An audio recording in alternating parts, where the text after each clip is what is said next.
Chapitre 17. La puissance de la prière et du jeûne. Une foi qui croît comme le grain de moutarde. Mais cette sorte de démon ne sort que par la prière et le jeûne. Matthieu 17, verset 21.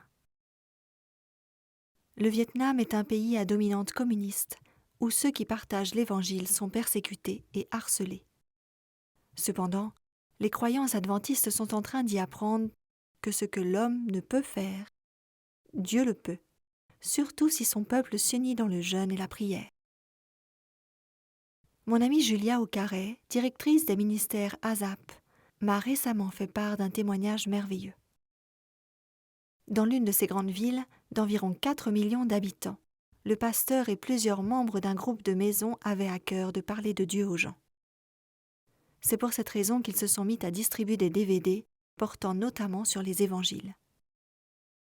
Ils n'obtenaient que de faibles résultats et subissaient régulièrement, pendant des heures, le harcèlement et les interrogatoires exténuants de la police. Incertain de ce qu'il devait faire ensuite, désespéré de voir Dieu agir, le pasteur demanda aux croyants de son groupe de maisons de s'engager à 30 jours de prière dans l'unité et de jeûne, ce qu'ils firent. À raison d'un jeûne 3 jours sur 7 par semaine, leur défi de 30 jours de prière a commencé. Ils priaient chaque jour pendant des heures, parfois seuls et parfois ensemble. Ils prenaient du temps pour écarter leurs torts et confesser leurs péchés, tandis qu'ils priaient pour que Dieu leur apporte une percée. Peu après la fin des 30 jours, un coup se fit entendre sur la porte du pasteur. En l'ouvrant, il reconnut instantanément le visage d'un célèbre ancien commandant Viet Cong, qui était devenu le chef d'un gang mafieux de la ville. Cet homme était connu pour ses activités illégales, la vente de drogue, les salles de jeu et les maisons closes. Aussi le pasteur ne savait-il pas à quoi s'attendre lorsque l'homme lui tendit un des DVD sur les évangiles. Ressentant de la peur, mais dominé par son amour pour Dieu, le pasteur invita cet homme dans sa maison. Ils se mirent à étudier la Bible ensemble, un jour à la fois pendant des semaines, jusqu'à ce que l'homme accepte le Christ comme son sauveur personnel. La transformation dans la vie de cet homme était merveilleuse. Il se mit aussitôt à l'œuvre pour dissoudre son organisation mafieuse et se mit à fermer tous les commerces qui ne louaient pas Dieu. Tout le monde se rendit compte du changement spectaculaire dans sa vie et ces hommes lui posèrent des questions. Grâce à son témoignage, 40 de ces hommes, ainsi que leurs familles, ont rapidement suivi son exemple et accepté Jésus. Il était heureux, mais il ne s'arrêta pas là, car il voulait partager le message à d'autres que ces hommes. Il avait des objectifs ambitieux, car il avait en tête la ville entière. Un jour, après avoir beaucoup prié, Dieu donna l'idée à cet ancien chef de la mafia d'organiser une fête du christianisme. C'était assez risqué, mais étonnamment, Dieu l'a béni de manière remarquable. C'était peut-être la première fois dans l'histoire du Vietnam communiste qu'une grande manifestation publique était organisée avec succès. Des hordes de gens se sont engouffrés dans la salle louée. Il fut demandé au pasteur qui avait amené le chef de la mafia au Christ d'en être le conférencier. L'ancien chef de gang témoigna comment Dieu avait changé sa vie et il en résulta que d'autres encore vinrent au Christ. Depuis, de nombreux groupes de maisons se sont établis dans cette cité. Le groupe des anciens gangsters compte maintenant plus de 200 membres et il continue de croître. Ces gens sont animés d'un feu pour le Seigneur et sa parole. Plus de 90 000 exemplaires des DVD ont été distribués dans cette ville. Certains entendent le message de l'Évangile éternel pour la première fois et se préparent pour la proche venue de Jésus-Christ. Ce miracle aurait-il pu se produire si ce pasteur et son groupe ne s'étaient pas préparés dans le jeûne et la prière, mettant de côté leurs différences en suppliant Dieu d'intervenir dans leur ville? Imaginez ce qui pourrait se produire dans nos propres vies et nos ministères si nous suivions leur exemple, en faisant de la prière dans l'unité et le jeûne des prérequis de nos campagnes missionnaires et de nos efforts dans le ministère. Hudson Taylor a dit un jour « L'obstacle le plus grand peut-être à notre œuvre, ce sont nos propres forces opposées. » En jeûnant, on apprend que nous sommes des créatures pauvres et faibles qui dépendent d'un repas de viande pour le peu de force sur laquelle nous sommes tous disposés à nous appuyer. Une foi de graines de moutarde en croissance. Dans Matthieu 17, nous trouvons les disciples en plein dilemme. Bien qu'ils aient accompli de nombreux miracles, lorsqu'il a fallu libérer un jeune garçon possédé par un démon, ils n'avaient aucun pouvoir. Jésus, de son côté, chassa simplement le démon qui partit, et le jeune garçon fut guéri. Plus tard, les disciples vinrent voir Jésus en privé. « Pourquoi n'avons-nous pas pu chasser ce démon ?»« C'est à cause de votre petite foi, leur dit Jésus. En vérité, je vous le dis, si vous avez de la foi comme un grain de moutarde, vous direz à cette montagne, « Transporte-toi d'ici là », et elle se transportera. Rien ne vous sera impossible. Matthieu 17, verset 20. Bien que très petit, le grain de moutarde contient le même principe de vie mystérieux qui produit les plus grands arbres. Quand la semence de la moutarde s'est enfouie dans le sol, le tout petit germe s'empare de tous les éléments que Dieu a préparés pour lui servir de nourriture, et il ne tarde pas à prendre un développement considérable. Si vous avez cette foi-là, vous vous cramponnerez à la parole de Dieu et vous utiliserez tous les moyens que Dieu a mis à votre disposition. Votre foi affermie vous assurera le secours de la puissance céleste. Les obstacles que Satan accumule sur votre sentier et qui paraissent aussi insurmontables que les montagnes éternelles disparaîtront à la requête de votre foi. Rien ne vous sera impossible. En reprenant les versets 21 de Matthieu 17, Jésus n'en avait pas fini de sa réprimande envers les disciples. C'est de ce genre de foi dont vous avez besoin. Cependant, cette foi qui chasse les démons, le plus grand des problèmes, ne vient que par la prière et la foi. Apparemment, vous n'avez pas prié ni jeûné. L'appel au jeûne biblique. De nos jours, le jeûne n'est pas un thème de prédication populaire, et il est souvent mis de côté dans les disciplines spirituelles que nous cherchons à développer. Pourtant, le jeûne est une part très importante de la prière efficace. Dans Matthieu 6, verset 16, Jésus fait cette déclaration aux disciples. « Lorsque vous jeûnez, ne prenez pas un air triste comme les hypocrites. » On remarquait les hypocrites en raison de leur jeûne long et très strict. Mais celui-ci n'était qu'un acte extérieur destiné à mettre en valeur leur piété, et non un changement de cœur et de vie pour promouvoir l'Évangile. Voir Ésaïe 58. Pour contrer l'hypocrisie d'un tel jeûne, Jésus donna des instructions à ses disciples. « Lorsque vous jeûnez, oignez votre tête et lavez-vous le visage, afin de ne pas apparaître comme des hommes en train de jeûner. » Il est essentiel de noter que lorsque Jésus a parlé de jeûne avec ses disciples, l'implication ne portait pas sur le « si », mais sur le « quand » du jeûne. Dans les Écritures, le jeûne est une évidence.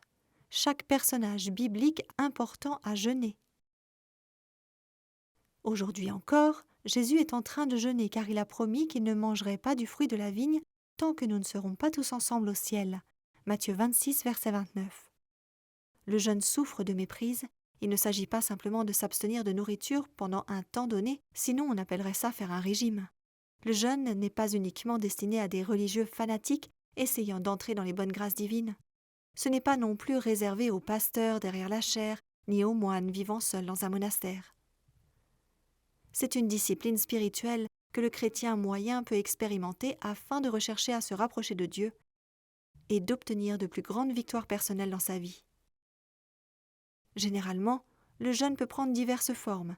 Abstention d'aliments spécifiques, de jus, d'eau non recommandés sur de longues périodes, en passant par l'adoption d'un régime simple à base de fruits et de légumes, comme le fit Daniel, souvent conseillé par Ellen G. White, en passant par le jeûne d'activités comme la télévision qui vous laisse ainsi du temps à consacrer à votre marche avec Dieu.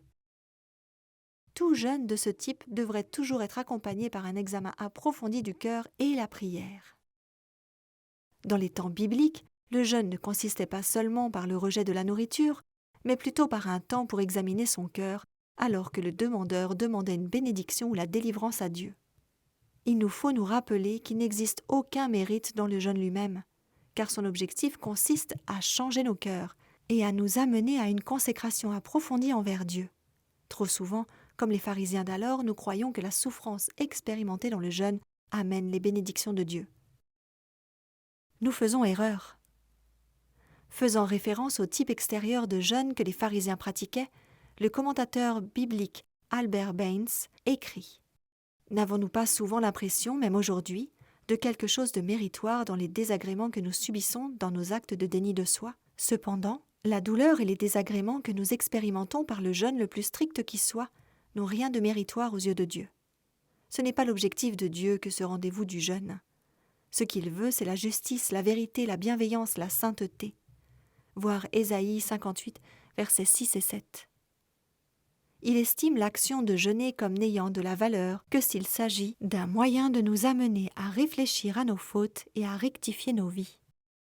Nous devons nous rappeler que le jeûne n'est pas une solution miracle, ni aucune autre discipline spirituelle que nous entreprendrions. On ne peut pas plus gagner de bénédiction de Dieu ni de réponse à la prière qu'on ne peut gagner notre propre salut. Le jeûne ne se substitue pas à l'obéissance ni à l'abandon personnel, mais c'est un moyen de purifier le cœur des distractions et de continuer à avoir un état d'esprit plus réceptif à ce que Dieu veut faire dans nos vies et par nos prières. Quand nous recherchons la direction de Dieu avec l'humilité du cœur, il nous est dit que les anges de Dieu se tiendront à proximité. Si on étudie tous les jeûnes dans la Bible, on se rend compte qu'à chaque fois que le peuple de Dieu prie et jeûne, Dieu agit puissamment en sa faveur. Que ce soit par la délivrance d'ennemis sur le champ de bataille, la libération surnaturelle de prison, jusqu'à l'effusion du Saint-Esprit à la Pentecôte, on discerne un schéma qui se répète dans l'histoire chrétienne. Jean Calvin était traité de jeûneur invétéré, et il vécut suffisamment longtemps pour voir la puissance de Dieu balayer Genève. Les Moraves jeûnèrent, tout comme les Hussites, les Vaudois, les Huguenots et les Covenantaires. Si ce n'est pour la prière triomphante incluant le jeûne, nous n'aurions pas eu la réforme ni de grands réveils de par les siècles. L'histoire adventiste nous rapporte également des bénédictions surnaturelles reçues en raison du jeûne. Au printemps 1865, le comité de la Conférence générale a mis à part des jours précis pour le jeûne et la prière. Certains mangèrent simplement, d'autres s'abstenaient complètement de nourriture, pour autant que leur santé le leur permette. Ensuite, James White, éditeur de la revue The Review and Herald, écrivit que de nombreuses prières furent exaucées, qu'il n'avait jamais été témoin d'une telle intensité, ni de moments meilleurs à Battle Creek ou dans le champ missionnaire mondial. Les adventistes américains ont choisi des jours spécifiques en 1865 pour le jeûne et la prière, afin que la guerre de sécession prenne fin. Et peu de temps après, la guerre de sécession a pris fin. Ellen G. White a dressé une liste de raisons, avec leurs explications, pour nous inciter à jeûner. Lorsque nous sommes en quête des vérités essentielles, afin que notre compréhension soit claire. Lorsque nous recherchons la sagesse céleste que Dieu a promise. Lorsque nous cherchons la direction de Dieu dans la réalisation de projets importants. Lorsque nous consacrons nos talents au service de Dieu. Lorsque nous demandons instamment l'aide de Dieu en temps de crise.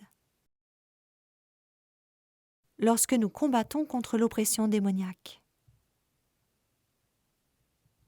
Lorsque nous nous tournons vers Dieu pour qu'il y ait plus d'ouvriers pour la récolte. Pour l'unité parmi les membres d'Église. Lorsque nous recherchons la purification du cœur et un réveil spirituel. Lorsque nous cherchons à contrer la tentation spirituelle. Lorsque nous cherchons à avoir de l'appétit pour la nourriture simple. Lorsque nous cherchons à vaincre la maladie pour 1 ou 2 repas. En plus du jeûne pour des difficultés spécifiques qui peuvent surgir, je crois qu'il existe également un jeûne préventif à prendre en compte. Celui que le Christ a fait dans le désert pendant 40 jours avant de commencer son ministère. Voilà ce qu'il nous serait bon de faire avant de prendre de grandes décisions ou avant d'aller de l'avant dans notre œuvre. Les disciples ne pouvaient pas chasser le démon dans Matthieu 17 parce qu'ils n'étaient pas préparés spirituellement.